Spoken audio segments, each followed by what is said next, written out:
ಬಂಟ್ವಾಳದಿಂದಾಗಲಿ Kerala, Uttara Kannada, Tumakuru, UP, Kerala, Udupi, Jharkhand, Bihar, Kasaragod, Ballari, Mysuru, Haveri, Koppal, Tamil Nadu, Shivamogga, Amethi, Bellare, ಹಾಸನದಿಂದ ಸಹ ID ಇದ್ದವರು ಇಲ್ಲಿ ಇದ್ದಾರೆ. ಇಂಥ ನಾಯಕರು ಇದ್ದಲ್ಲಿ ನಮ್ಮ ಮಂಗಳೂರು ಇನ್ನೂ ಸಹ ಮುಂದೆ ಬರಲಿಕ್ಕೆ ಸಾಧ್ಯ ಇಲ್ಲ. ಇವತ್ತು ಮಂಗಳೂರಿನ ಸೌಂದರ್ಯ ಹಾಳಾದದೇ ನಿಮ್ಮಂಥ 20 ರೂಪಾಯಿ ಭಿಕ್ಷುಕರ ಸಂಘಟನೆಯಿಂದ.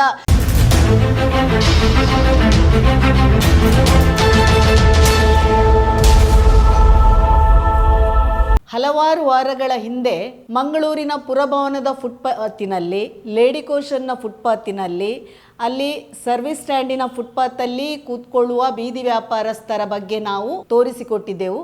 ನಮ್ಮ ನಗರ ಪಾಲಿಕೆ ಕಮಿಷನರ್ ಬಂದು ತೆರವು ಮಾಡಿದ್ರು, ಪೊಲೀಸ್ ಇಲಾಖೆ ಸಹ ಬೆಂಬಲ ಕೊಟ್ಟಿತ್ತು. ಯಾವ ಸಂಘಟನೆ ಇವರ ಪರವಾಗಿ ನಿಂತು ಹೋರಾಟ ಮಾಡ್ತದೆ, ನಮ್ಮ ಹಕ್ಕು, ನಾವು ಫುಟ್ಪಾತಲ್ಲೇ ಕೂತ್ಕೊಳ್ತೇವೆ ಅಂತ ಹೇಳುವವರಿಗೆ ಇದೇ ಸಂಘಟನೆಯವರು ಇದುವರೆಗೆ ಸಹ ಮಂಗಳೂರಲ್ಲಿ ಬೀದಿ ಬದಿ ವ್ಯಾಪಾರಸ್ಥರಿಗೆ ಝೋನ್ ಮಾಡಿಕೊಡುವ, ಅದರ ಬಗ್ಗೆ ಮಾತಾಡುವ, ಅವರಿಗೆ ಏನಾದರೂ ವ್ಯವಸ್ಥೆ ಮಾಡಿಕೊಡುವ ಎನ್ನುವ ಯಾವುದೇ ಕಲ್ಪನೆ ಅವರ ಹತ್ರ ಇರಲಿಲ್ಲ.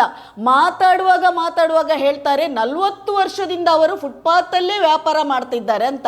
40 ವರ್ಷದಿಂದ ಫುಟ್ಪಾತಲ್ಲೇ ವ್ಯಾಪಾರ ಮಾಡುವವರಿಗೆ ಒಂದೇ ಒಂದು ಝೋನ್ ಕೊಡಲಿಕ್ಕೆ ಆಗುದಿಲ್ವಾ? 40 ವರ್ಷದಿಂದ ಫುಟ್ಪಾತಲ್ಲಿ ಅವರು ವ್ಯಾಪಾರ ಮಾಡುವಾಗ ನಮ್ಮ ಊರಿನ ಜನರು, ಲೇಡಿ ಕೋಶನ್ ಆಸ್ಪತ್ರೆಗೆ ಬರುವ ಗರ್ಭಿಣಿಯರು, ಲೇಡಿ ಕೋಶನಿಗೆ ಬರುವ ಮಕ್ಕಳು, ಬಸ್ಸಿಗೆ ಬರುವ ಜನರು, ಪುರಭವನಕ್ಕೆ ಬರುವ ಜನರು, ಇವರನ್ನೆಲ್ಲ ಇವರಿಗೆ ಕಣ್ಣು ಕಾಣ್ತಾ ಇರಲಿಲ್ವಾ? ಇವರು ಏನಾದರೂ ಒಂದು ವೇಳೆ ಈ ಫುಟ್ಪಾತ್ ಬಿಟ್ಟು ಮಾರ್ಗದಲ್ಲಿ ನಡೀತಾ ಬರುವಾಗ ಆ ಗಾಡಿಗೆ ಅಡಿಗೆ ಬಿದ್ದರೆ ಇದಕ್ಕೆ ಯಾರು ಹೊಣೆ? ಮಾರ್ಗದಲ್ಲಿ ನಡೆದು ಆಕ್ಸಿಡೆಂಟ್ ಆದರೆ ಇವರಿಗೂ ಗೊತ್ತಿರಬೇಕು, ಗಾಡಿಯವನ ತಪ್ಪಲ್ಲ, ಜನರ ತಪ್ಪು. ಅವರ ಮನೆ ಇಡೀ ಫ್ಯಾಮಿಲಿಯ ಬೀದಿಗೆ ಬರ್ತದೆ, ಅವರಿಗೊಂದು ಇನ್ಶೂರೆನ್ಸ್ ಸಹ ಸಿಕ್ಕುವುದಿಲ್ಲ. ಇದನ್ನು ಇವರಿಗೆ ಯಾಕೆ ಅರ್ಥ ಆಗುವುದಿಲ್ಲ? ಈ ಸಂಘಟನೆಯ ಸೋ ಕಾಲ್ಡ್ ನಾಯಕರು ಅನ್ನುವರು 20 ರೂಪಾಯಿ ಭಿಕ್ಷುಕರಿಗೆ ಇದು ಯಾಕೆ ಅರ್ಥ ಆಗುವುದಿಲ್ಲ?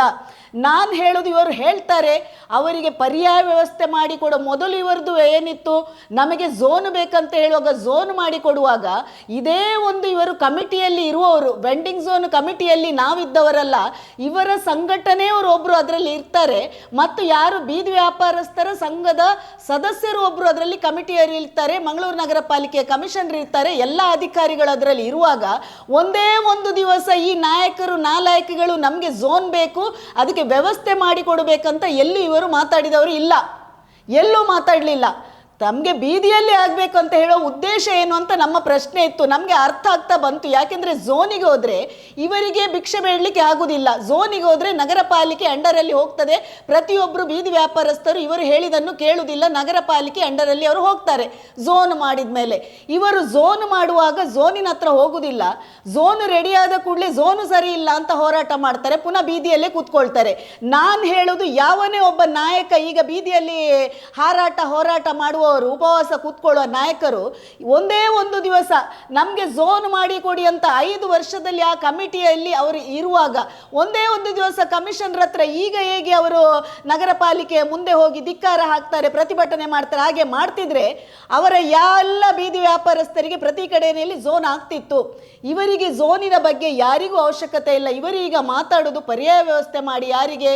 ಸಂಡೇ ಬಜಾರಿಗೆ ಪರ್ಯಾಯ ವ್ಯವಸ್ಥೆ ಮಾಡಿ ಅಂತ. ಸಂಡೇ ಬಜಾರ್ ಯಾರಿಗೋಸ್ಕರ ಮಾಡ್ತಿದ್ದೀರಿ? ಯಾತಕ್ಕೋಸ್ಕರ ಮಾಡ್ತಾ ಇದ್ದೀರಿ? ಸಂತೆ ಅಂತ ನಮ್ಮ ಬಿಕರ್ನಕಟ್ಟೆ ಕೈಕಂಬದಲ್ಲಿ ಉಂಟು, ಸುರತ್ಕಲ್ಲಲ್ಲಿ ಉಂಟು, ಪ್ರತಿ ಕಡೆಯಲ್ಲಿ ಬಜ್ಪೆ ಉಂಟು, ಸಂತೆ ಉಂಟು. ಆ ಸಂತೆಗೆ ಸಾರ್ವಜನಿಕರು ಎಲ್ಲ ಹೋಗಿ ಅಲ್ಲಿ ಸಂತೆಯಲ್ಲಿ ವ್ಯಾಪಾರ ಮಾಡಿಕೊಂಡು ಬರ್ತಾರೆ. ಅಲ್ಲಿರುವ ವಸ್ತುಗಳು ಹಾಗೇ ಇರ್ತದೆ, ಬಡವನಿಗೂ ತಗೊಳ್ಬೋದು, ಶ್ರೀಮಂತನಿಗೂ ತಗೊಳ್ಬೋದು, ಎಲ್ಲ ರೀತಿಯ ವಸ್ತುಗಳು ಇರ್ತದೆ. ಅದು ಒಂದು ಸ್ಥಳದಲ್ಲಿ, ಒಂದು ಸ್ಥಳವನ್ನು ಕೊಡ್ತಾರೆ ಅಧಿಕಾರಿಗಳು, ಆ ಸ್ಥಳದಲ್ಲಿ ಮಾಡಿ ಆ ರೆವೆನ್ಯೂ ನಗರ ಪಾಲಿಕೆಗೆ ಹೋಗ್ತದೆ. ಇಲ್ಲಿ ಸಂಡೇ ಬಜಾರ್ ಮಾಡೋದು ನಾವು ಹೇಳಿದರೆ ಎಲ್ರಿಗೂ ಕೋಪ ಬರ್ತಿತ್ತು. ಯಾವುದೋ ಭಿಕ್ಷುಕರಿಗಿಂತ ತಂದ ಬಟ್ಟೆಯನ್ನು ಇಲ್ಲಿ ಮಾರಾಟ ಮಾಡೋದು, ಮತ್ತು ಲಾರಿಯಲ್ಲಿ ಉತ್ತರ ಕರ್ನಾಟಕದಿಂದ ದೊಡ್ಡ ದೊಡ್ಡ ಲಾರಿಯಲ್ಲಿ ಬಂದು ಅವರು ತರಕಾರಿಗಳನ್ನು ಅನ್ಲೋಡ್ ಮಾಡ್ತಾರೆ. ತರಕಾರಿಗಳನ್ನು ಅನ್ಲೋಡ್ ಮಾಡಿ ಅಲ್ಲಿ ಮಾರಾಟ ಮಾಡುವವರು ಯಾರು? ಬೀದಿ ವ್ಯಾಪಾರಸ್ಥರಲ್ಲ, ಅವರು ದೊಡ್ಡ ಬಿಸ್ನೆಸ್ ಮ್ಯಾನ್ಗಳು. ಇಲ್ಲಿ ನಾವು ತಿಳ್ಕೊಂಡ ಪ್ರಕಾರ ಪ್ರತಿ ವಾರ ಲಾರಿಯಲ್ಲಿ ಬಂದು ಅನ್ಲೋಡ್ ಮಾಡಿಕೊಂಡು ಒಬ್ಬ ನಾಯಕ ಎಲ್ಲರಿಗೆ ಹಂಚುತ್ತಾನೆ, ಅದನ್ನು ವ್ಯಾಪಾರ ಮಾಡಲಿಕ್ಕೆ ಹಂಚಿ ಅವರಿಗಾದರೂ ಲಾಭ ಪಡ್ಕೊಳ್ತಾರೆ, ಅವನಿಗೆ ಅಸಲನ್ನು ಕೊಡ್ತಾರೆ. ಉಳ್ದ ಸಾಮಾನು ಏನಾದರೂ ತರಕಾರಿ ಉಳಿದಿದ್ರೆ ಅವನೇ, ಆ ನಾಯಕನೇ ಅದನ್ನು ಕೊಂಡೋಗ್ತಾನೆ. ಹಾಗಾಗಿ ಮಧ್ಯವರ್ತಿಗಳಾಗಿ ಕೆಲವರಲ್ಲಿ ಕೆಲಸ ಮಾಡ್ತಿದ್ದಾರೆ. ಯಾರು? ಬೀದಿ ವ್ಯಾಪಾರಸ್ಥರು. ನಾವು ತರಕಾರಿ ವ್ಯಾಪಾರ ಮಾಡುವವರು, ವಾರಕ್ಕೊಮ್ಮೆ ನಾವು ಸಂಡೇ ಬಜಾರಿಗೆ ಅಂತ ಬರ್ತೇನಂತ ಹೇಳುವ ಕೆಲವರು ಉತ್ತರ ಕರ್ನಾಟಕದವರು, ಅಲ್ಲಿ ವ್ಯಾಪಾರ ಅವನಿಗೆ ಮಾಡಿಕೊಟ್ಟು ತಾವು ಉಳಿದ ಸಾಮಾನುಗಳನ್ನು ಕಳಿಸಿ ಇವರು ಇನ್ಕಮ್ ಮಾಡ್ತಾರೆ. ಇಲ್ಲಿ ಕೆಲವರು 20 ರೂಪಾಯಿ ಭಿಕ್ಷುಕರು ಬಂದು ಸಂಡೇ ಬಜಾರಲ್ಲಿ ನಿಲ್ಲಿಸಬೇಕು ಅಂತ ಹೇಳುವವ್ರದ್ದು ಕೆಲವು ಇರ್ತಾರೆ ಮೀಡಿಯೇಟರ್ಗಳು, ಅವರು ಅಲ್ಲಿ ವ್ಯಾಪಾರ ಮಾಡ್ತಾರೆ. ನಾನು ಹೇಳುವುದಾದ್ರೆ ಇಷ್ಟಿಷ್ಟು ದೊಡ್ಡ ಕಚೇರಿಯನ್ನು ಇಟ್ಕೊಂಡು ಒಬ್ಬ ಕೆಲಸದವನನ್ನಲ್ಲಿ ಇಟ್ಕೊಂಡು ಒಬ್ಬ ಸಿಸ್ಟಮ್ ಅಲ್ಲಿ ಕೆಲಸ ಮಾಡುವುದಾದ್ರೆ ಆ ಭಿಕ್ಷುಕರಿಗೆ ಎಲ್ಲಿಂದ ಇದಕ್ಕೆಲ್ಲ ಹಣ ಬರ್ತದೆ ಅಂತ ನನ್ನ ಪ್ರಶ್ನೆ. ತಾವೆಲ್ಲರೂ ಬೀದಿ ಬದಿ ವ್ಯಾಪಾರಸ್ಥರ ಬಗ್ಗೆ ಸ್ವಲ್ಪ ತಿಳ್ಕೊಳ್ಬೇಕು. ಯಾಕೆಂದರೆ ನಾವು ಇಷ್ಟು ದಿವಸದಲ್ಲಿ ನಮಗೂ ಗೊತ್ತಿರಲಿಲ್ಲ ಬೀದಿ ಬದಿ ವ್ಯಾಪಾರಸ್ಥರಂತ ಏನು, ಕಾನೂನು ಅಂತ ಯಾವುದು ಗೊತ್ತಿರಲಿಲ್ಲ. ಆದ ನಂತರ ನಾವು ಯಾವಾಗ ಬೀದಿ ವ್ಯಾಪಾರಸ್ಥರ ಹಿಂದೆ ಹೋಗಿ ಅವರಿಗೆ ಸಹಾಯ ಮಾಡಲಿಕ್ಕೆ ಹೊರಟಿದ್ದೇವ ಆಗ ನಮಗೆ ಗೊತ್ತಾಯಿತು ಈ ವೆಂಡಿಂಗ್ ಕಮಿಟಿ ಅಂದರೆ ಏನು ಅಂತ. ಬೀದಿ ವ್ಯಾಪಾರಸ್ಥರ ಈ ವೆಂಡಿಂಗ್ ಕಮಿಟಿಯಲ್ಲಿ ಕಮಿಷನರು ಅಧ್ಯಕ್ಷರಾಗಿರ್ತಾರೆ, ಆ ನಂತರ ಅಧಿಕಾರಿಗಳೆಲ್ಲ ಇರ್ತಾರೆ. ಅಲ್ಲಿ ವೆಂಡಿಂಗ್ ಕಮಿಟಿಯ ಯಾವ ಬೀದಿ ವ್ಯಾಪಾರಸ್ಥರ ಸಂಘ ಉಂಟು ಅದರಿಂದ ಒಬ್ಬ ಆಯ್ಕೆ ಆಗ್ತದೆ, ಮತ್ತು ಒಂದು ಯೂನಿಯನಿಂದ ಇವರದು ಟ್ರೇಡ್ ಯೂನಿಯನ್ ಇರ್ತದೆ, ಅದರಿಂದ ಒಬ್ಬ ಆಯ್ಕೆ ಆಗ್ತಾನೆ. ಈಗ ಟ್ರೇಡ್ ಯೂನಿಯನ್ ಇರುವುದು ಖಾಲಿ CITU ಮಾತ್ರ, ಒಂದೊಂದು ಪಕ್ಷದಲ್ಲಿ ಒಂದು ಯೂನಿಯನ್ ಇರ್ತದೆ. ಹಾಗಿದ್ರೆ BJPಯಿಂದ ಬರುವುದಾದರೆ ಅವ್ರದ್ದು ಮಜ್ದೂರ್ ಸಂಘ ಇರ್ತದೆ, ಕಾಂಗ್ರೆಸ್ಸಿಂದ ಬರ್ತದೆ ಅವ್ರದ್ದು ಇಂಟಕ್ ಇರ್ತದೆ. ಯಾರು ಇದಕ್ಕೆ ಇನ್ವಾಲ್ವ್ಮೆಂಟ್ ಆಗಲಿಲ್ಲ. ಬೀದಿ ವ್ಯಾಪಾರಸ್ಥರು ಅಂದರೆ CIT ಅವರೇ ನಡ್ಕೊಂಡು ಹೋಗುವಾಗಿತ್ತು. CITಯಿಂದ ಒಬ್ಬ ಅದರಲ್ಲಿ ಮೆಂಬರ್ ಇದ್ದ, ಬೀದಿ ವ್ಯಾಪಾರಸ್ಥರಿಂದ ಒಬ್ಬರು ಮೆಂಬರ್ ಇದ್ದರು.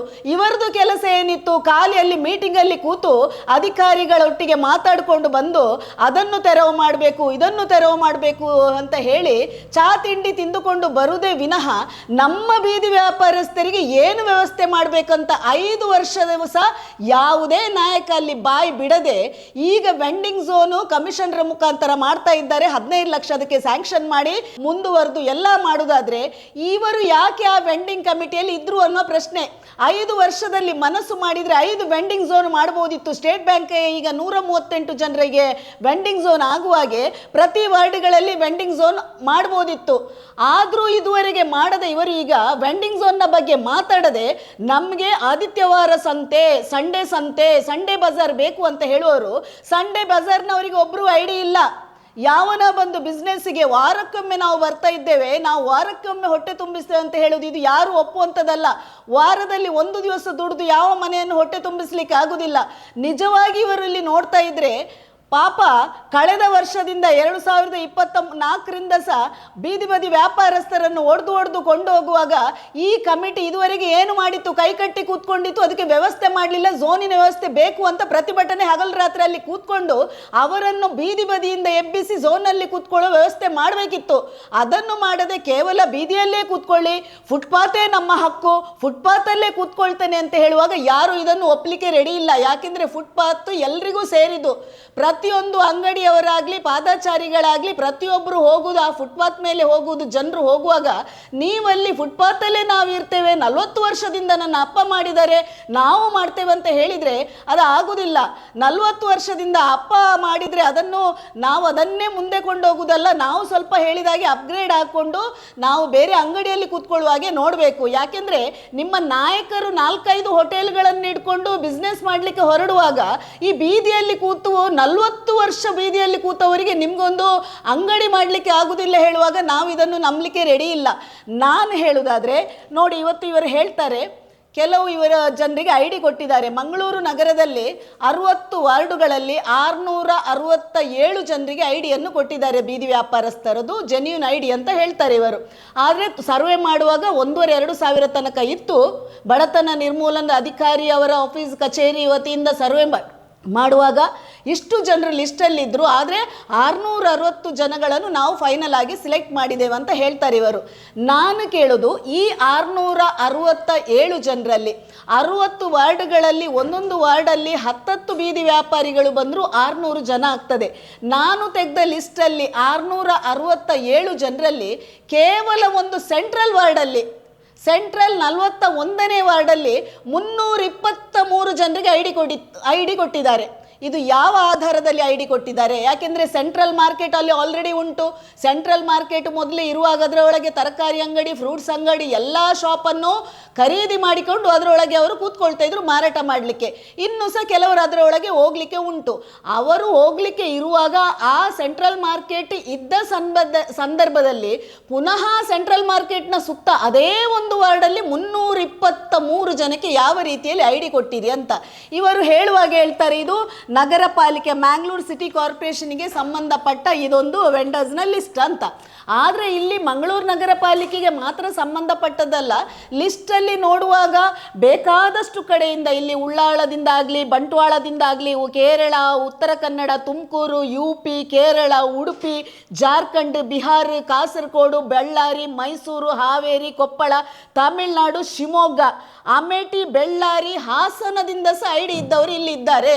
ಇವರು ಹೇಳ್ತಾರೆ ಬೀದಿ ಬದಿ ಕಾನೂನಲ್ಲಿ ವ್ಯಾಪಾರಸ್ಥರಿಗೆ ಎಲ್ಲಿ ಸಹ ಹೋಗಿ ಬೀದಿ ಬದಿ ವ್ಯಾಪಾರ ಮಾಡ್ಬೋದು. ಖಂಡಿತ ಮಾಡಿ. ನಾನು ಹೇಳೋದು ನೀವು ಹೇಳಿದಾಗೆ ಇಲ್ಲಿ ಅಮೇಠಿಯವರಿಗೆ ಮಣಪುರಂ, ಕೇರಳ, ಹಾಸನ ಇಷ್ಟಿಷ್ಟು ದೂರದಿಂದ ಬಂದು ಬೀದಿ ವ್ಯಾಪಾರ ಮಾಡಲಿಕ್ಕೆ ಸೆಂಟ್ರಲ್ ಮಾರ್ಕೆಟಿನ ಸುತ್ತಮುತ್ತ ಲೇಡಿಕೋಶನ್ನ ಫುಟ್ಪಾತೇ ಬೇಕಾ ಅಂತ. ನನಗೆ ಮೊದಲೇ ಇತ್ತು ಇದು ಯಾರಪ್ಪ ಸರ್ವೆ ಮಾಡಿ ಈ ರೀತಿ ಐ ಡಿ ಕೊಡ್ತಾ ಇದ್ರು ಅಂತ. ಇತ್ತೀಚಿನ ದಿನಗಳಲ್ಲಿ ನಾವು ಕೇಳುವಾಗ ಸರ್ವೆ ಮಾಡಿ ಐ ಡಿ ಕೊಡೋದ್ರಲ್ಲಿ ಈ ವೆಂಡಿಂಗ್ ಝೋನಿನ ಯಾವುದು ಟ್ರೇಡ್ ಯೂನಿಯನ್ ಸಹ ಇರ್ತಾರೆ, ವೆಂಡಿಂಗ್ ಝೋನ್ ಒಬ್ಬರು ಸಹ ಇರ್ತಾರೆ. ಕೇವಲ ಅಧಿಕಾರಿಗಳು ಮಾತ್ರ ಅಲ್ಲ, ಅಧಿಕಾರಿಗಳು ಸರ್ವೆ ಮಾಡ್ತಾರೆ. ಜನರನ್ನು ಸರ್ವೆ ಮಾಡಿಕೊಂಡು ಬಂದು ಒಂದು ಮೀಟಿಂಗಲ್ಲಿ ಇಡುವಾಗ ಈ ಲಿಸ್ಟನ್ನು ತೆಗೆದು ತೋರಿಸುವಾಗ ಇಷ್ಟು ಜನವನ್ನು ಸರ್ವೆ ಮಾಡಿದ್ದಾರೆ ಅಂತ ಹೇಳುವಾಗ ಎಷ್ಟು ಜನ ಸರಿಯಾದವರು ಅಂತ ಪ್ರೂಫ್ ಹೇಳಿ ತೋರಿಸಿ ಐ ಡಿ ಕೊಡಿಸುವಂಥದ್ದು ಈ ವೆಂಡಿಂಗ್ ಕಮಿಟಿಯಲ್ಲಿ ಯಾರಿಬ್ಬರು ಇದ್ದರು, ಇಬ್ಬರು ಮತ್ತು ಇನ್ನೊಬ್ಬರು ಸೋಷಲ್ ವರ್ಕರ್ ಅಧಿಕಾರಿ, ಇವರು ಸೇರಿ ವೆಂಡಿಂಗ್ ಕಮಿಟಿಯಲ್ಲಿ ಯಾರು ಇಲ್ಲಿ ನೋಡಬೇಕು. ಬೀದಿ ವ್ಯಾಪಾರಸ್ಥರು ನಗರ ಪಾಲಿಕೆಗೆ ಹೋಗಿ ಮೆಂಬರ್ಶಿಪ್ ಕಟ್ಟಿ ಮೆಂಬರ್ ಆಗುವುದಲ್ಲ. ಮೊದಲು ಇವರದ್ದು ಯಾವುದು ಕೆಲವು ಕಮಿಟಿಗಳು ಉಂಟಲ್ಲ, 20 ರೂಪಾಯಿ ಭಿಕ್ಷುಕರ ಕಮಿಟಿ, ಅವರಲ್ಲಿ ಹೋಗಿ ಮೆಂಬರ್ಶಿಪ್ ಕಟ್ಟಿ ಇವರು ಮೆಂಬರ್ ಆಗ್ತಾರೆ. ಆ ನಂತರ ಅವರನ್ನು ಇನ್ಫ್ಲುಯೆನ್ಸ್ ಮಾಡಿಕೊಂಡು ಇವರು ಇಲ್ಲಿ ಬೀದಿ ಬದಿ ವ್ಯಾಪಾರಸ್ಥರು ಅಂತ ಹೇಳಿದರೆ ಅಧಿಕಾರಿಗಳು ಐ ಡಿ ಕೊಡ್ತಾರೆ. ನಾನು ಹೇಳೋದು ಮೊದಲು ನೀವೇನು ಮಾಡಿದ್ದೀರಾ ಅಂತ ನನಗೆ ಗೊತ್ತಿಲ್ಲ. ನಗರ ಪಾಲಿಕೆ ಕಮಿಷನರ್ ಹತ್ರ ನಾನು ಹೇಳ್ತೇನೆ, ಸರ್ ಅಲ್ಲಿ ಸರ್ವೆ ಆದದ್ದು 667 ಜನರನ್ನು ಇನ್ನೊಮ್ಮೆ ನೀವು ಸರ್ವೆ ಮಾಡಲೇಬೇಕು. ಯಾಕೆಂದರೆ ಒಬ್ಬನಿಗೆ ಮನೆಯಲ್ಲಿ APL BPL ಕಾರ್ಡ್ ಬೇಕಿದ್ರೆ ಪ್ರತಿ ಮನೆಗೆ ಬಂದು ನೀವು TV ಉಂಟಾ, ಗಾಡಿ ಉಂಟಾ, ನಿಮ್ಮದು ಟ್ಯಾರಿಸ್ ಮನೆಯ, ನಿಮ್ಮ ಮನೆಯಲ್ಲಿ ಎಷ್ಟು ಕೆಲಸಕ್ಕೆ ಜನ ಇದ್ದಾರೆ ಅಂತ ನೋಡಿ ಸರ್ವೆ ಮಾಡಿ APL BPL ರೇಷನ್ ಕಾರ್ಡ್ ಕೊಡುವವರು. ಬೀದಿ ವ್ಯಾಪಾರಸ್ಥರಿಗೂ ನಿಜವಾದ ಬೀದಿ ವ್ಯಾಪಾರಸ್ಥರಿಗೆ ವ್ಯವಸ್ಥೆ ಮಾಡಿ ಕೊಡಲೇಬೇಕು. ಅದಕ್ಕಾಗಿ ನಾನು ಹೇಳ್ತಾ ಇದ್ದೇನೆ, ಇಲ್ಲಿ ನಿಜವಾದ ನೈಜ ಐ ಡಿ ಕೊಡುವ ಬೀದಿ ವ್ಯಾಪಾರಸ್ಥರು ಯಾರು ಅಂತ ತಾವು ಇದರಲ್ಲಿ 667ರಲ್ಲಿ ಲಿಸ್ಟಲ್ಲಿ ಅಡ್ರೆಸ್ ಮತ್ತು ಫೋನ್ ಉಂಟು. ಅವರ ಮನೆಗೆ ಹೋಗಿ ಇನ್ನೊಮ್ಮೆ ಸರ್ವೆ ಮಾಡಬೇಕು. ಅವರು ನಿಜವಾದ ಬೀದಿ ವ್ಯಾಪಾರಸ್ಥರು ಮಾಡಲಿಕ್ಕೆ ಅರ್ಹರ, ಅಥವಾ ಅವರು ಅಪ್ಗ್ರೇಡ್ ಆಗಿ ಅವರ ಮನೆಯಲ್ಲಿ ಎಷ್ಟು ಜನ ಕೆಲಸಕ್ಕಿದ್ದಾರೆ, ಅವರ ಮನೆಯಲ್ಲಿ ಯಾವ ರೀತಿ ಇದೆ, ಅವರ ಮನೆಯಲ್ಲಿ ಗಾಡಿ ಉಂಟಾ, ಅವರು ಮೇಲೆ ಶ್ರೀಮಂತರಾಗಿದ್ದಾರೆ ಅಥವಾ ಬಡವರಾಗಿ ಬೀದಿಯಲ್ಲಿ ಇನ್ನೇ ಕೂತ್ಕೊಳ್ಳೋ ಪರಿಸ್ಥಿತಿಯಲ್ಲಿ ಇದ್ದರೆ ಮಾತ್ರ ಆ ಐ ಡಿಯನ್ನು ಕೊಡಿ. ಜನರೆಲ್ಲ ಭಾವನೆ ಇತ್ತು ನೀವೇ ಇದನ್ನು ಫೈನಲ್ ಐ ಡಿ ಕೊಡ್ತೀರಂತ. ಆದರೆ ಇವರ ಇನ್ಫ್ಲುಯೆನ್ಸಲ್ಲಿ ಕೊಡದೆ ಹೇಳುವಾಗ ಇವತ್ತು ಬಂದು ಸಂಡೇ ಬಜಾರ್ ಬೇಕು, ನಾವು ಬೀದಿ ವ್ಯಾಪಾರಸ್ಥರ ಪರ ಇರ್ತೇನಂತ ಹೇಳೋ ಉದ್ದೇಶ ನಮಗೆ ಅರ್ಥ ಆಗ್ತಾ ಉಂಟು. ಇವರನ್ನು ಝೋನಲ್ಲಿ ಕೂತ್ಕೊಳ್ಳಿಸಿದರೆ ರೆವೆನ್ಯೂ ಎಲ್ಲ ನಗರ ಪಾಲಿಕೆ ಹೋಗ್ತದೆ.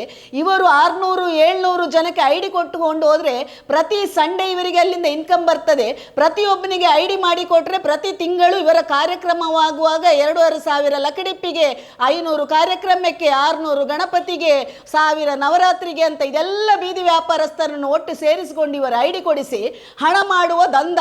ಹಾಗಾಗಿ ನಾನು ಹೇಳ್ತೇನೆ, ನಾವು ಯಾರು ಬೀದಿ ವ್ಯಾಪಾರಸ್ಥರ ವಿರೋಧ ಅಲ್ಲ, ನಮ್ಮ ವಿರೋಧ ಫುಟ್ಪಾತಲ್ಲಿ ಕೂತ್ಕೊಳ್ಬಾರ್ದು, ಫುಟ್ಪಾತ್ ನಮ್ಮ ಹಕ್ಕು. ಹಾಗಾಗಿ ಮಂಗಳೂರು ನಗರ ಪಾಲಿಕೆಯಲ್ಲಿ 667 ಫೈನಲ್ ಐ ಡಿ ಇದ್ರೂ ಸಹ ಆ ಐ ಡಿಯನ್ನು ಇನ್ನೊಮ್ಮೆ ಪರಿಷ್ಕರಣೆ ಮಾಡಬೇಕು. ಇವರು ಜೀವ ಇದ್ದಾರಾ ಇಲ್ವಾ, ಅಥವಾ ಅವರದೆಲ್ಲ ಅಡ್ರೆಸ್ ಕೇರಳದ್ದು ಅಥವಾ ಅಮೇಠಿದು ಅಲ್ಲಿ ಅಡ್ರೆಸ್ ಇದ್ದರೆ ಮಂಗಳೂರಲ್ಲಿ ಇವರು ಎಲ್ಲಿ ವಾಸವಾಗಿದ್ದಾರೆ, ಕೇವಲ ಐ ಡಿ ಮಾತ್ರ ಕೊಟ್ಟಿದ್ದಾರೆ, ಇವರ ಬೆನಿಫಿಟಿಗೋಸ್ಕರ ಐ ಡಿ ಮಾತ್ರ ಕೊಟ್ಟು ಹೋಗಿದ್ದಾರೆ, ಇದನ್ನು ಸಹ ಪರಿಷ್ಕರಣೆ ಮಾಡಬೇಕು. ಇವತ್ತೀಗ ಕೂತು ಎಲ್ಲರೂ ಪ್ರತಿಭಟನೆ ಮಾಡ್ತಾರೆ, ರೋಡಲ್ಲಿ ಹಾರಾಟ ಮಾಡ್ತಿದ್ದಾರೆ. ನಮ್ಮ ಹಕ್ಕು, ಕಮಿಷನರಿಗೆ ಧಿಕ್ಕಾರ. ಹಲೋ ಮಿಸ್ಟರ್ ಕಮಿಷನರ್ ಅವರೇ, ನಿಮಗೆ ಧಿಕ್ಕಾರ. ಫುಟ್ಪಾತಲ್ಲಿದ್ದ ಅಕ್ರಮ ಕಟ್ಟಡವನ್ನು ತೆರವು ಮಾಡಿ ಅಂತ ಬೀದಿಯಲ್ಲಿ ಹೊರಳಾಡಿಕೊಂಡು ಹೇಳ್ತಾ ಇದ್ದಾರೆ. ನಾನು ಇವತ್ತು ಕಮಿಷನರಿಗೆ ಹೇಳ್ತಾ ಇದ್ದೇನೆ, ನಿಮ್ಮ ಹತ್ರ ಕೇಳ್ತಾ ಇದ್ದಾರಲ್ಲ, ಧಿಕ್ಕಾರ ಹಾಕ್ತಾ ಇದ್ದಾರಲ್ಲ, ಹಲೋ ಮಿಸ್ಟರ್ ಕಮಿಷನರ್ ಅವರೇ, ಫುಟ್ಪಾತಲ್ಲಿದ್ದ ಕಟ್ಟಡಗಳನ್ನು ತೆರವು ಮಾಡಿ ಅಂತ ಯಾವನಿವತ್ತು ಬಹಿರಂಗವಾಗಿ ನಿಮಗೆ ಸವಾಲಾಗ್ತಾ ಇದ್ದಾನೆ? ಹಲೋ ಮಿಸ್ಟರ್ ಕಮಿಷನರ್ ಅವರೇ, ಫುಟ್ಪಾತಲ್ಲಿದ್ದ ಕಟ್ಟಡವನ್ನು ತೆರವು ಮಾಡಿ ಅಂತ ಯಾವನು ಬಹಿಷ್ಕಾರ ಆಗ್ತಾನೆ? ಮೊದಲು ಅವನಿಂದಲೇ ಶುರುವಾಗಿ. ಅವನದು state bank Rao and Rao ಸರ್ಕಲಲ್ಲಿ ಒಂದು ಶಾರ್ಮಾ ಶಾಪ್ ಹಾಕಿ ಫುಟ್ಪಾತಲ್ಲಿ ಮಾಡಿದ್ದಾನೆ. ನಾನು ನಿಮಗೆ ಕಂಪ್ಲೇಂಟ್ ಕೊಟ್ಟಿದ್ದೇನೆ, ನಿಮ್ಮ ಹೆಲ್ತ್ ಡಿಪಾರ್ಟ್ಮೆಂಟು ಕೊಟ್ಟಿದ್ದೇನೆ.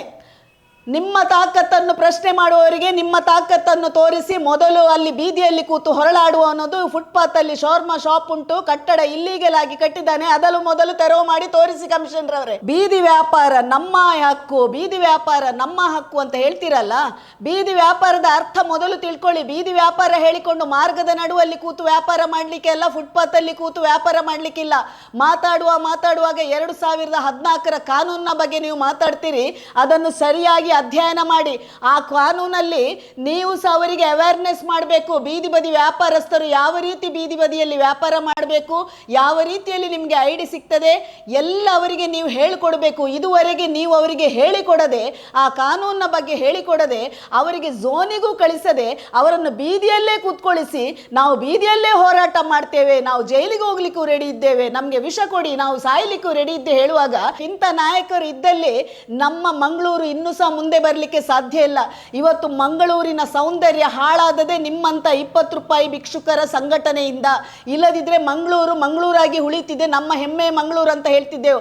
ಸ್ಮಾರ್ಟ್ ಸಿಟಿ ಆಗುವ ಮೊದಲು ನಮ್ಮ ಮಂಗಳೂರು ಒಳ್ಳೆ ಇತ್ತು. ಯಾವಾಗ ಸ್ಮಾರ್ಟ್ ಸಿಟಿ ಮಾಡಿ ಫುಟ್ಪಾತ್ ಎಲ್ಲ ಅಗಲ ಮಾಡಿ ಮಾರ್ಗ ಮಾಡಿಕೊಂಡು ಅದನ್ನು ಚಂದ ಮಾಡ್ಲಿಕ್ಕೆ ಹೊರಟ್ರಿ, ಆ ಸೌಂದರ್ಯವನ್ನು ಹಾಳು ಮಾಡ್ಲಿಕ್ಕೆ ನೀವು ಹೊರಟಿದ್ದೀರಿ. ನೀವು ಮಾತಾಡುವವರಲ್ಲ, ಯಾರು ಸಹ ಬೀದಿ ಬದಿ ವ್ಯಾಪಾರ ಮಾಡುವವರಲ್ಲ, ಎಲ್ಲರೂ ದೊಡ್ಡ ದೊಡ್ಡ ಬಿಸ್ನೆಸ್ ಮಾಡಿಕೊಂಡು ಹೋಟೆಲ್ಗಳನ್ನು ಇಟ್ಕೊಂಡವರು. ನೀವು ಬಂದು ನಾವು ಬೀದಿ ವ್ಯಾಪಾರಸ್ಥರ ಪರ ಇದ್ದೇವೆ ಅಂತ ಹೇಳುವವರು ಸ್ವಲ್ಪ ನಿಮ್ಮ ಹೋಟೆಲ್ನ ಮುಂದೆ ಸಹ ಕೂತ್ಕೊಳ್ಳಿಸಿ. ನೀವು ಸಹ ಕಾನೂನಿಗೆ ಗೌರವ ಕೊಡಿ. ಫುಟ್ಪಾತ್ ತೆರವು ನಮ್ದೇನು ತೊಂದರೆ ಇಲ್ಲ, ಸುಪ್ರೀಂ ಕೋರ್ಟಿಗೆ ನಾವು ಗೌರವ ಕೊಡ್ತೇವೆ, ಕಾನೂನಿಗೆ ನಾವು ಗೌರವ ಕೊಡ್ತೇವೆ ಅಂತ ಹೇಳುವವರು ಮೊದಲು ಅದನ್ನು ಪಾಲನೆ ಮಾಡಿ. ಶಾಲ್ ಹಾಕಿ ಹೊರಳಾಡ್ತೀರಲ್ಲ ನಾಯಕರು, ನಿಮ್ಮ ಫುಟ್ಪಾತಲ್ಲಿದ್ದ ಅಂಗಡಿಯನ್ನು ಮೊದಲು ತೆರವು ಮಾಡಿ. ಲೇಡಿ ಕೋಶನ್ ಆಸ್ಪತ್ರೆ ಫುಟ್ಪಾತ್ ಲೇಡಿ ಕೋಶನ್ನ ಗರ್ಭಿಣಿ ಮಹಿಳೆಯರಿಗೆ ಸಂಬಂಧಪಟ್ಟದ್ದು. ಅವರನ್ನು ನೋಡಿ ಪ್ರತಿಯೊಂದು ನೀವು ಹೇಳ್ತೀರಲ್ಲ ಬಡವರ ಹೊಟ್ಟೆಗೆ ಹೊಡಿಬೇಡಿ ಅಂತ. ಮೊನ್ನೆನೂ ನಾನು ಹೇಳಿದೆ, ಅಲ್ಲಿ ಲೇಡಿ ಕೋಶನಿಗೆ ಬರುವುದು ಪಾಪ ಗರ್ಭಿಣಿ ಮಹಿಳೆಯರು ಬರುವುದು ಶ್ರೀಮಂತರಲ್ಲ, ಬಡವರು. ಆ ಬಡವರ ಹೊಟ್ಟೆಗೆ ಹೊಡಿಬೇಡಿ ಅಂತ ನಾನು ಹೇಳುದು. ಗರ್ಭಿಣಿ ಮಹಿಳೆಯರು ಅಲ್ಲಿ ಬಸ್ಸಿಗೆ ಬರುವ ಜನರು ಐಷಾರಾಮಿ ಕಾರನ್ನು ಹಿಡ್ಕೊಂಡು ಹೋಗುವವರಲ್ಲ, ಬಸ್ಸಿಗೆ ಬರುವವರು ಸಹ ಬಡವರು. ಇಂಥ ಬಡವರು ಮಾರ್ಗದಲ್ಲಿ ಬಿದ್ದು ಸಾಯುವುದನ್ನು ನೀವು ನೋಡಿ ಕೂತ್ಕೊಂಡು ನಮ್ಮ ಹಕ್ಕು ಬೀದಿಯಲ್ಲಿ ಅಂತ ಹೇಳುವವರು, ಇವರ ಹಾರಾಟಕ್ಕೆ ಬಗ್ಗದೆ ಕಾನೂನಲ್ಲಿ ಏನು ಮಾಡ್ಲಿಕ್ಕೆ ಉಂಟು ಅದನ್ನು ಮುಂದುವರಿಯಿರಿ. ಇಡೀ ಮಂಗಳೂರು ಜನತೆ ಇವತ್ತು ಅಧಿಕಾರಿಗಳ ಪರ ಉಂಟು. ನೀವು ಒಳ್ಳೆ ಕೆಲಸ ಮಾಡಿದರೆ ಖಂಡಿತ ಅಧಿಕಾರಿಗಳ ಪರ ಆಗಲಿ ರಾಜಕೀಯ ವ್ಯಕ್ತಿಗಳ ಪರ ನಿಲ್ತಾರೆ. ಇಲ್ಲಿ ಯಾರು ರಾಜಕೀಯ ಪಕ್ಷಗಳನ್ನು ನೋಡುವುದಿಲ್ಲ, ಯಾವ ಒಳ್ಳೆ ವ್ಯಕ್ತಿ ಕೆಲಸ ಮಾಡ್ತಾನೆ ಆ ಕೆಲಸವನ್ನು ನೋಡ್ತಾರೆ. ಉದಾಹರಣೆಗೆ ನಮ್ಮ ಕೃಷ್ಣ ಬೈರೇಗೌಡರು, ಇಡೀ ಕರ್ನಾಟಕ ಈಗ ಅವರನ್ನು ಕೊಂಡಾಡ್ತಾ ಉಂಟು, ಅದರಲ್ಲಿ ಪಕ್ಷ ಭೇದ ಮರೆತು. ಯಾಕೆಂದರೆ ಒಂದು ನೇರ ಒಬ್ಬ MLA ಆಗಿದ್ರೆ, ಜನಪ್ರತಿನಿಧಿ ಆಗಿದ್ರೆ ಕಾನೂನನ್ನು ಖಂಡಿತ ಪಾಲನೆ ಮಾಡ್ತಾನೆ, ಯಾರನ್ನು ಭಯಪಡುವ ಅವಶ್ಯಕತೆನೇ ಇಲ್ಲ. ಕೃಷ್ಣ ಬೈರೇಗೌಡರು ವ್ಯಕ್ತಿತ್ವದಲ್ಲಿ ನೇರ ಇದ್ದ ಕಾರಣ, ಜನರಿಗೆ ಕೆಲಸ ಮಾಡಲಿಕ್ಕೆ ಬಂದ ಒಂದು ಒಳ್ಳೆ ರಾಜಕಾರಣಿ ಆದ ಕಾರಣ ಇವತ್ತು ಯಾರನ್ನೂ ಕೇರ್ ಮಾಡದೆ ನ್ಯಾಯಾಲಯದ ಕಾನೂನಿಗೆ ಅನುಗುಣವಾಗಿ ಅವರು ಹೋಗಿ ಅಲ್ಲಿ ಫುಟ್ಪಾತ್ ತೆರವು ಮಾಡ್ತಿದ್ದಾರೆ. ಶಾಸಕರು ನೇರ ಹೇಳ್ಬಹುದು, ನನ್ನ ಕ್ಷೇತ್ರದ ಬಗ್ಗೆ ಯಾರು ಇಂಟರ್ಫಿಯರ್ ಆಗ್ಲಿಕ್ಕಿಲ್ಲ, ನನ್ನ ಕ್ಷೇತ್ರದ ಜನರಿಗೆ, ನನ್ನ ಕ್ಷೇತ್ರದ ಪಾದಚಾರಿಗಳಿಗೆ ಫುಟ್ಪಾತ್ ನಾನು ಬಿಟ್ಟು ಕೊಡ್ತೇನೆ. ಲೇಡಿ ಕೋಶನ್ನ ಫುಟ್ಪಾತ್ ಅಲ್ಲಿ ಯಾರು ಕುತ್ಕೊಳ್ಬಾರ್ದು, ಟೌನ್ ಹಾಲ್ ಫುಟ್ಪಾತ್ ಆಗಲಿ ಎಲ್ಲಿಯ ಫುಟ್ಪಾತ್ ಅಲ್ಲಿ ಸಹ ಜನರು ಬಂದು ಕುತ್ಕೊಳ್ಳಿಕ್ಕೆ ನಾನು ಬಿಡುವುದಿಲ್ಲ. ಹಾಗಾಗಿ ನಾನು ನಗರ ಪಾಲಿಕೆಯ ಕಮಿಷನರ್ ಆಗಲಿ, ಹೆಲ್ತ್ ಡಿಪಾರ್ಟ್ನ ಅಧಿಕಾರಿಗಳಲ್ಲಿ ಆಗಲಿ, ಬಡತನ ನಿರ್ಮೂಲನದ ಅಧಿಕಾರಿಗಳಲ್ಲಿ ನಾನು ಹೇಳೋದು, ಯಾರಿಗೆ ನೀವು 667 ಜನರಿಗೆ ಫೈನಲ್ ID ಅಂತ ಮಾಡಿದ್ದೀರಾ, ಮಗದೊಮ್ಮೆ ಅದನ್ನು ಪರಿಶೀಲನೆ ಮಾಡಿ. ಅಮೇಠಿಗೆ ಹೋಗಿ, ಕೇರಳಕ್ಕೆ ಹೋಗಿ, ಶಿವಮೊಗ್ಗಕ್ಕೆ ಹೋಗಿ, ಎಲ್ಲೆಲ್ಲಿ ಹೋಗಿ ಐಡೆಂಟಿಟಿ ತರಲಿಕ್ಕೆ ಆಗುವುದಿಲ್ಲ. ಅವರು ಒಂದು ವೇಳೆ ಮಂಗಳೂರಲ್ಲಿ ಬಾಡಿಗೆ ಇರ್ತಿದ್ರೆ 100% ಅವರು ಪರ್ಮನೆಂಟ್ ಅಡ್ರೆಸ್ ಮತ್ತು ಈಗ ಪ್ರೆಸೆಂಟ್ ಎಲ್ಲಿ ಇದ್ದಾರೆ ಅದನ್ನು ಕೊಡಬೇಕಿತ್ತು. ಅದು ಯಾವುದೇ ಇಲ್ಲ, ಅಡ್ರೆಸ್ ಎಲ್ಲ ಈಗೆಲ್ಲ ಅಮೇಠಿ, ಹಾಸನ, ಶಿವಮೊಗ್ಗ, ಕೇರಳ, ಮಣಪುರಂ, ಯುಪಿಗೆಲ್ಲ ಹೋಗಿ ಯಾರಿಗೂ ಪರಿಷ್ಕರಣೆ ಮಾಡಲಿಕ್ಕೆ ಆಗುದಿಲ್ಲ. ಹಾಗಾಗಿ ನಾನು ನಗರ ಪಾಲಿಕೆಯ ಆಯುಕ್ತರಲ್ಲಿ ನಾನು ಮನವಿ ಮಾಡ್ತಿದ್ದೇನೆ, ಝೋನ್ ಮಾಡ್ತಾ ಇದ್ದೀರಿ, ಆ 138 ಜನರು ಕೂತ್ಕೊಳ್ಳೋರು ನಿಜವಾಗಿ ಅಲ್ಲಿ ಅರ್ಹತೆ ಇದ್ದವರ ಅಂತ ಇನ್ನೊಮ್ಮೆ ನೀವು ಪರಿಶೀಲನೆ ಮಾಡಲೇಬೇಕಾಗ್ತದೆ. ಈ ಐಡಿಗಳನ್ನು, ಇವರಲ್ಲಿ ಅಡ್ರೆಸ್ಗಳನ್ನು ಒಂದು ವೇಳೆ ಮನೆಯಲ್ಲಿ ಇದ್ದರೆ ಅವರು ಬೀದಿ ವ್ಯಾಪಾರಸ್ಥರಿಗೆ ಅರ್ಹರ ಅಥವಾ ಕೇವಲ ಈ ಒಂದು ಸಂಘಟನೆಗಳಿಗೆ ತಿಂಗಳಿಗೊಮ್ಮೆ ಲಂಚ ಕೊಡುವಂಥ ಜನರ ಅಂತ ನೋಡಬೇಕು. ಹಾಗಾಗಿ ಇದರಲ್ಲಿ ಎಲ್ಲರೂ ಅರ್ಥ ಮಾಡಬೇಕು. ಬೀದಿ ವ್ಯಾಪಾರಸ್ಥ ಅಂತ ಬೊಬ್ಬೆ ಹುಡ್ಕೊಂಡು ಬೀದಿ ವ್ಯಾಪಾರಸ್ಥರ ಯಾವುದೇ ಒಂದು ಅಭಿವೃದ್ಧಿಗೆ ಬಂದ ಸಂಘಟನೆಗಳಿದಲ್ಲ. ಬೀದಿ ವ್ಯಾಪಾರಸ್ಥರಿಂದ ಸುಲಿಗೆ ಮಾಡಿಕೊಂಡು ಬಂದು ಸಂಡೇ ಬಜಾರ್ನ ಹೆಸರಲ್ಲಿ ರೋಡಲ್ಲಿ ಬಂದು ಬೊಬ್ಬೆ ಹುಡ್ಕೊಂಡು ಸಂಡೇ ಬಜಾರ್ ನಾವು ಮಾಡ್ತೇವೆ ಅಂತ ಹೇಳಿದರೆ ಮಂಗಳೂರಿನ ಜನತೆ ಇನ್ನಾದರೂ ಎಚ್ಚೆತ್ತುಕೊಳ್ಬೇಕು. ಮೊದಲೆಲ್ಲ ಎಲ್ಲರಿಗೂ ಮಾತಾಡಲಿಕ್ಕೆ ಭಯ ಇತ್ತು, ಯಾವ ರೀತಿ ಮಾತಾಡುವುದಂತ. ಈಗ ಯಾರೂ ಭಯಪಡುವ ಅವಶ್ಯಕತೆ ಇಲ್ಲ. ಸುಪ್ರೀಂ ಕೋರ್ಟಿನ ಆದೇಶನೇ ಉಂಟು, ಫುಟ್ಪಾತ್ ನಮ್ಮದು. ಸಾರ್ವಜನಿಕರಲ್ಲಿ ಮನವಿ ಮಾಡೋದು, ನಿಜವಾದ ಬೀದಿ ವ್ಯಾಪಾರಸ್ಥರಿಗೆ ವ್ಯವಸ್ಥೆಯನ್ನು ಮಾಡುವುದರಲ್ಲಿ ನಾವು ಬೆಂಬಲಿಸೋಣ. ಆದರೆ ಇಲ್ಲಿ ಸಂಡೇ ಸಂತೆ ಹೆಸರಿನಲ್ಲಿ ಲೂಟಿ ಮಾಡುವವರನ್ನು, ಕೊಳ್ಳೆ ಹೊಡೆಯುವವರನ್ನು, ಬೀದಿ ವ್ಯಾಪಾರಸ್ಥರಿಂದಲೇ ಸುರಿಗೆ ಮಾಡುವವರನ್ನು ಮುಂದೊಂದು ದಿನ ನಾವು ಧಿಕ್ಕಾರ ಮಾಡಬೇಕು, ಬಹಿಷ್ಕಾರ ಮಾಡಬೇಕು ಅಂತ ನಾನು ತಮ್ಮಲ್ಲಿ ಕೇಳಿಕೊಳ್ತಾ ಇದ್ದೇನೆ.